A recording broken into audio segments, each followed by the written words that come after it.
In Pakistan, most people work in a part of the economy that is unregulated and untaxed. This underground market includes businesses like barbershops and auto repair, which provide opportunities for workers with no education.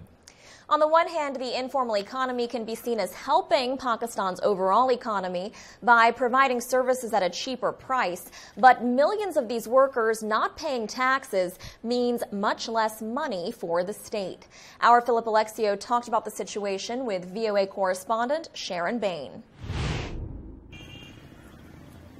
On a good day, Jamil Hassan will have some 15 customers and earn an average of $8 a day.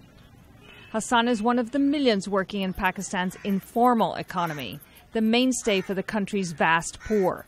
He never went to school. Cutting hair is all he knows.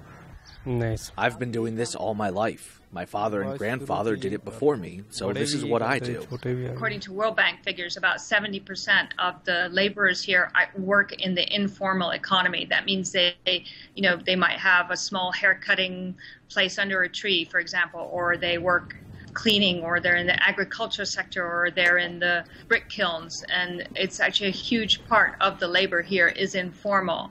The problem with that is that they are not cushioned from any kind of economic shocks. You know, when they work, they earn whatever little money they do, and then that's it. They have no social net whatsoever, and there's no tax generated from any of that kind of work. So this means that the Pakistani government, which is strapped for cash, does that mean that the government is actively trying to identify these informal entrepreneurs?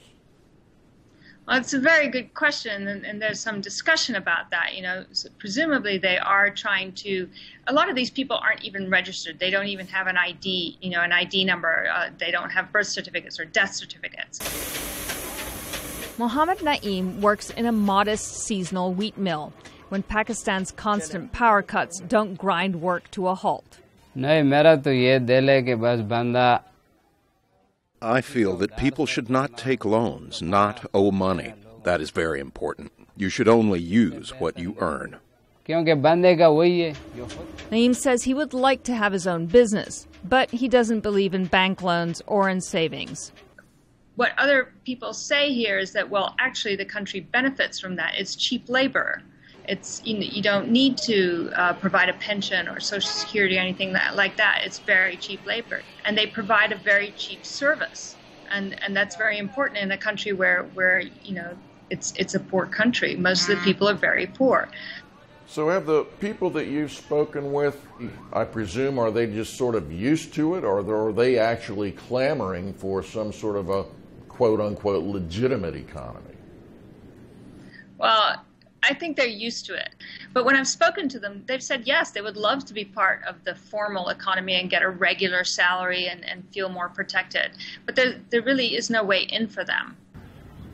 About 40% of all workers in Pakistan have no education. Hassan says illiterate people like him will never make enough to be able to save money.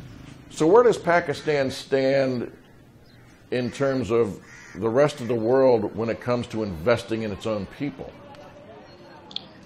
In 2009, the World Bank actually came out with a report, and in 2009 it was spending something like 2.7% on education, 2.2% on health, which placed Pakistan about one of the lowest spenders on human capital in the world. So how much criticism is the government getting?